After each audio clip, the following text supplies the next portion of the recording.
Hi అండి. Welcome to Swapna Gunasri channel. First time మన channel ఎవరైనా చూస్తుంటే లైక్ చేసి సబ్స్క్రైబ్ చేసుకోండి. ఇదైతే కదిరిపున్నం రోజు సాయంత్రం కాడ మేము గుడి దగ్గరికి పోయి దీపం పెట్టుకుంటామండి.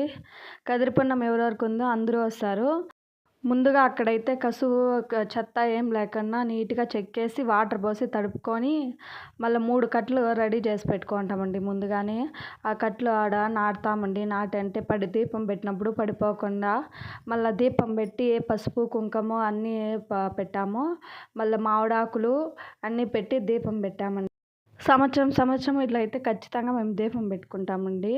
మళ్ళీ అందరూ పసుపు కుంకుమ అంతా పెట్టేసినాక ఒత్తులు పెట్టి నూనె పోయేస్తాము. మళ్ళీ పూలు అంతా అలంకరించుకునేస్తామండి. అలంకరించుకొని మనము ఇంట్లో పూజ ఎట్లా చేస్తామో అట్లా అన్నిటికీ దానికి పూజ చేస్తాము.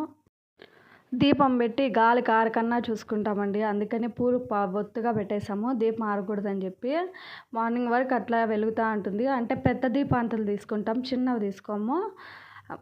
అలా మళ్ళీ కడ్డీలు తిప్పి అందరూ టెంకాయలు కొట్టేస్తామండి.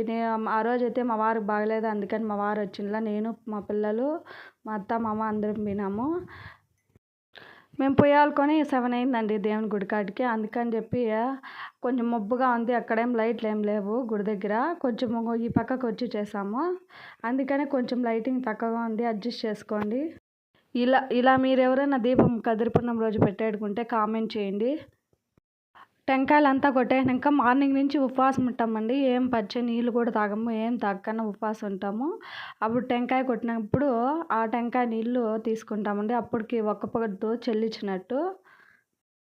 టెంకాయ కొట్టేసిన తర్వాత హారతి తీసుకుంటామండి. హారతి తీసుకునేటప్పుడు అందరూ గోవిందనామాలు చదువుకుంటాము.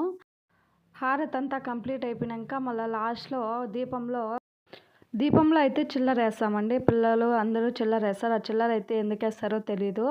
ఆ చిల్లర అంతా ఎత్తుకొని పోయి కదిరికి వెళ్ళినప్పుడు ఉండీలో వేసేస్తామండి. మళ్ళీ మార్నింగ్ వచ్చి కట్లు దీపం అంతా ఎత్తుకొని పోయి ఎత్తిపెట్టుకొని నెక్స్ట్ ఇయర్కి మళ్ళీ వాడుకుంటాము. అలాగే మీకు ఎవరికైనా ఈ పండుగ ఉంటే కామెంట్ చేయండి. అలాగే సబ్స్క్రైబ్ చేసుకోండి.